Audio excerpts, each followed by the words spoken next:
we started to do Cricket World Cup last year, we started to look at mass gathering surveillance systems around the world. And the international agency says, well, for small crowds, they don't have systems like that. So we had to develop a system for smaller crowds, but with the fact that we had, 55 games and we had people coming from 20 different countries and moving quickly. And that system had to be electronic, it had to be confidential because we're tourism dependent, and you had to get that information, all at once. So all that we do is making sure we are ramping up, so there must be early warning. If something is happening in one country, it's CARPHA's role to be able to, to inform the other country. A ship is coming or travelers that may come in with illness, we have to inform our chief medical officers so they are better informed timely. They don't need to know that 2 and 3 days after.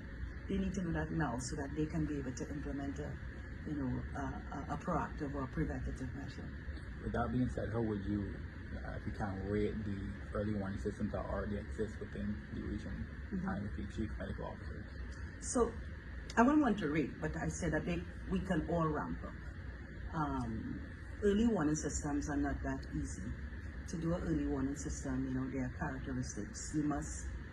They all must be digital, and of course, the varying capacities in the country, sometimes they can't all be digital. It means you must have internet access, and then within that system, you have to have an alert. So you pass a certain amount of cases or something, it sends an alert whether to your phone or to the email, so that the mechanism works to say, well, something is happening based on this evidence, science-based evidence of a threshold. And then it then means that somebody has to be able to read that alert and respond. So we look at it at a holistic approach. First, we design the systems that are user-friendly. And what we're doing now is taking all our existing systems. So CARPHA established system, syndromic, meaning every week we collect information from the region of, what's happening in syndromes, gastro and fever and respiratory and so on. We have laboratory-based surveillance, and we have some novel systems, the tourism and health system, that's an early warning. And then we have vector-borne systems and systems for HIV and so on. What we want to do is take those systems, because we don't want to reinvent the wheel. We want to ramp it up, put in early warning, make it digital, make it easily accessible. In fact, it must be so accessible you should be able to go on your phone, enter something, and you have instant analysis for instant response. And that's what the Cricket World Cup system did. You enter the data. We presented this yesterday. There was a first session in the conference that spoke about this early warning system. But the data is coming in confidentially.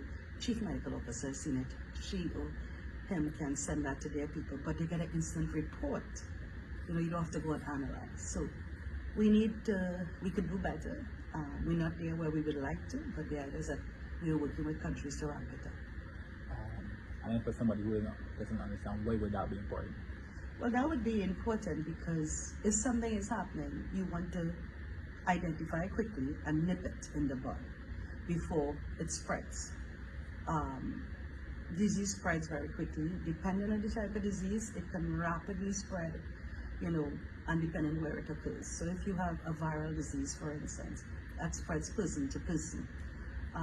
If you're in a crowded area, like let's say, a mass gathering or something, and a disease is spreading person to person, it means then the chances that, 50, 60, 70 people, depending on how close you are, can become infected very quickly. So all of a sudden, instead of dealing with a single case or sporadic cases, you're dealing with many cases. Now then, that becomes a cluster outbreak. The health system then has to respond to that. And then there is the whole reputational damage, and then the cost of reducing that outbreak. And if it's something that is new, like when COVID now came in, it can spread. And then there's the whole ripple-down effect, where it goes into your family and others. So you want to be able to identify something and nip it in the bud. So during Cricket World Cup, for instance, with the early warning system, we actually, while the game was happening, there was an alert that someone was vomiting in the stand, and this was about 10:30. The games were happening late in the night, and the persons were removed. The game is happening, persons are removed, taken into the ambulance, places sanitized. All that is happening while the game is happening. But the early warning mechanism sent the alert, And while the game was happening, they responded immediately. If that didn't happen, the chances are that disease could have spread. Next day, I was at a tourist sick, bad reputation for the country and all of that.